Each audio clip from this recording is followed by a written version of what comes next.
And welcome in on a Monday afternoon. Nice to have you with us.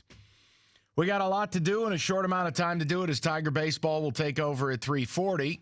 Why, I have no idea, but let's get to business. I want to jump right in. We're going to wait on the Lions. I've told you this fall, I'm going to try to just do the things that are more important. Lions getting the win is great, but I've got a couple days to talk about it. It wasn't impressive. I don't think they're good, but for a week, I'll take it. Philadelphia now becomes the target. I need to get to something a little more pressing, and I think it's more of what the expectation would be of our audience. So we're going to do that, and we need to talk about Michigan State. Now, I know many of you probably are expecting, I don't know, lunacy or psychotic behavior. I don't have it. And that's kind of where we begin is I don't have it because Mark Dantonio has taken it from me because it's impossible to care about a dishonest product. I mean, I've said this to you now for going on 5 years. I bitched about Dave Warner the playoff year. They didn't make the playoff because of the offense. They did it in spite of it. 2016, they go 3-9. Mark Dantonio says, F you, I'm not firing anyone. The offense blows again in 17, and Dantonio goes, F you, I'm not firing anyone. The offense hit rock bottom last year, and Mark Dantonio said, F you, I'm not firing anyone. Well, guess what? Here we are. So the bottom line is everything good in life comes to an end. And I'm not ranting and raving. I'm not saying he should be fired. He won't be fired. It's a dumb conversation. He's the greatest coach in school history.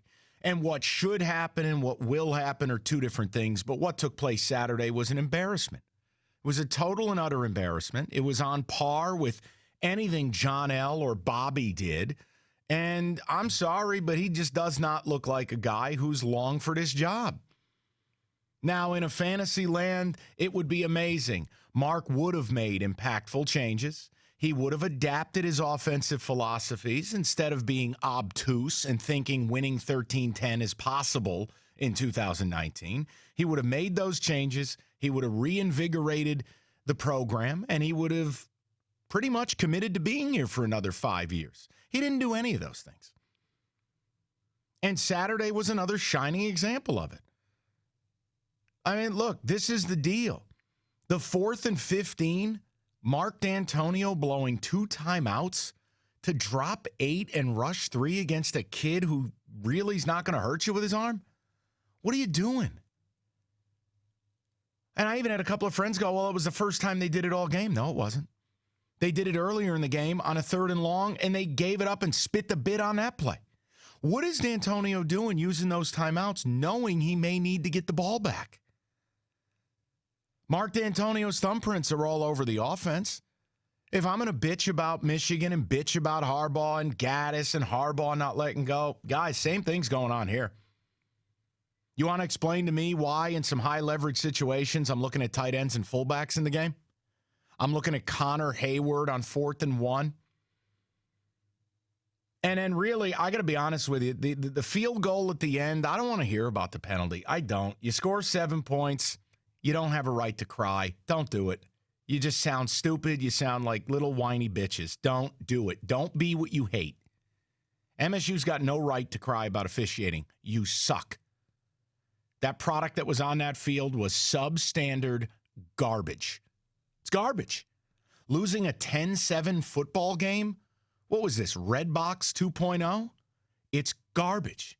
And this is what happens when your coach puts his own agenda ahead of the health and what's best for the program. So this is why we're here. And his John L. moment was the field goal. It's 2nd down. What are you doing? Your quarterback is yelling to the sideline, what's the play? What's the play? That's a fact. What's the play? They couldn't get him a play because Mark was in a ponderous mood. What? The minute you complete a 25-yard pass and spike the ball, you already have your next play dialed up. You already know if you're taking a shot or not. These are the things you rep in spring ball. That's a decision that is premeditated. for Dantonio. You know how I think this happened? Here, this is the first time I'm going to tell you something that isn't factual. You know what I think happened? The offense was ready to take another shot, and Salem was ready to take a shot, and I think Mark vetoed it. That's my opinion. And I think Mark went, no, try for it. I mean, Mark got up there, and he may as well have slapped himself in the face. If you complete a ball and you're not in the end zone, you won't have time. What game are you playing? 12, 13, 14 seconds, stop clock on a first down. You don't think you can spike it? Mark, you're either clueless or you're lying. So which is it? Then he decides we're going to fire drill the field goal unit out there. Then we rush it. You got 12 guys out there. That's John L. Smith. So here's the point. It's time. I can love everything Mark Dantonio has done. I'll donate when they decide to build the statue. It's not mutually exclusive, but it's time to go. And I hope it goes respectfully and with class, and I hope he just retires, and I hope the fan base doesn't turn gross and it turns into Bobby Bowden the late. I don't want that. But it's time. Mark had 3 chances to do what was best for the program, and he refused to do it. And it's not even really Mark's fault. It's the fact that the university and the athletic department didn't strive for more, didn't demand more. They didn't capitalize off 2010 through 15 and demand more and raise the bar. And at a certain point, you sit them down and go, Mark, here's the deal. We just went 3-9. Our offense is terrible. You've got to make change. They didn't do it. And in 17, the offense was garbage again. They didn't do it. And in 18, they didn't do it. And you know what Mark basically did? He turned around, he pulled his pants down, and he showed his ass to the fan base. This is my kitchen. These are my ingredients, and I'm going to do exactly what the F I want to do. So he reshuffled the deck chairs. And now the offense goes out in week 1. They scored 7 points on their own. And I warned you, I thought last week was a mirage. And you know what they did against Arizona State? They scored 7 points. Oh, but the players aren't executing. They're sloppy. Who are they coached by? They are coached by an offensive staff that, in my opinion, is wholly undesirable and wholly unemployable, and are only employed gainfully because Mark Dantonio refuses to let anyone go. This is his marathon line. This is his line in the sand. If right now every MSU offensive assistant became a free agent, none of them would be employed. None of them. Not a Power 5 program would employ any of these people. When Mark had an opportunity to improve the staff, he hired Jim Bowman, a guy OSU fans mocked and gleefully wrapped in bubble wrap and put him on a FedEx truck up here. Jim Bowman is a nothing. He doesn't recruit. He doesn't coach. I don't even know if he's awake. When Mark was given the ability to add an extra assistant coach because the NCAA allowed it, could have brought in new ideas, could have brought in someone young, someone interesting. Just went back to the country club and hired a friend. You know, unemployed Don Treadwell. Guys, real programs don't operate this way. Real programs that want to chase championships, right? Mark Dantonio, the guy who wants to chase the moment. The real programs, they make tough decisions. They hurt feelings. I don't want to hear about resources. I don't want to hear about, do you remember what it used to be like, because you're letting fear govern your decisions. I'm not doing any of that. MSU and Mark, it's Mark Dantonio. MSU hasn't demanded more, and Mark hasn't been able to put aside his own agenda, put aside his own feelings and values, and do what's best for the program. And now they're about to waste another top 5 defense in school history. And what? Go 8-4? Who cares? I don't care. My expectations are higher than this. It's why I left my tickets years ago. They're not getting my money. They're not getting my time. They're not getting my emotion. This is a clown show.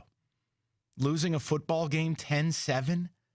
A head coach who seemingly has lost his edge? And I got news for you. If you think all of a sudden you're going to have a top 5 defense year in, year out, you're wrong.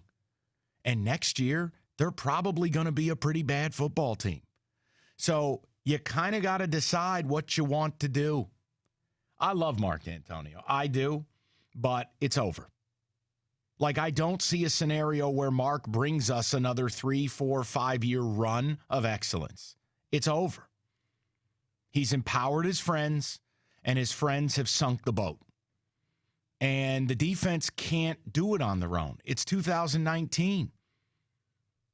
You touch the quarterback, you're getting a penalty. You touch a receiver, you're getting a penalty. You can't be asked to hold people to 7 points to win football games, and Mark just refuses to pound that through his thick skull. He wants to play trestle ball.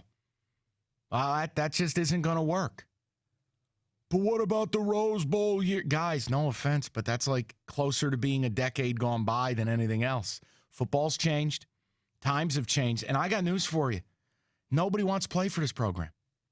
If you're an offensive recruit, who the hell wants to play for this program? Can you imagine being a high-level offensive player and the letter from Michigan State comes in the mail? I'd let the dog take a dump on it. I'm never sending my kid to play for you. You don't even know what you're doing. Oh, Brad Salem's his coordinator? Yeah, you know what? I think we're good. Ryan Day is going to call my son's place. You got to be insane.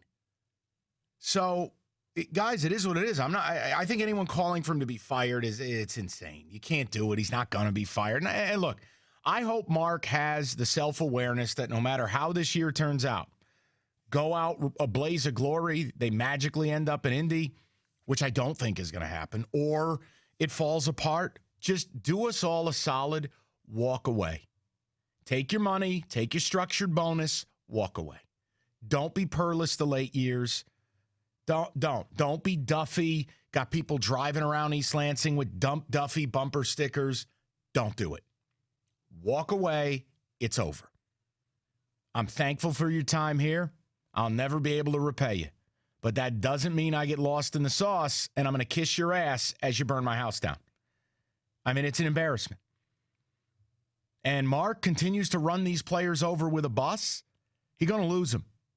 Now, he got away with it week 1, called the offense out. Remember what I've said to you about this stuff.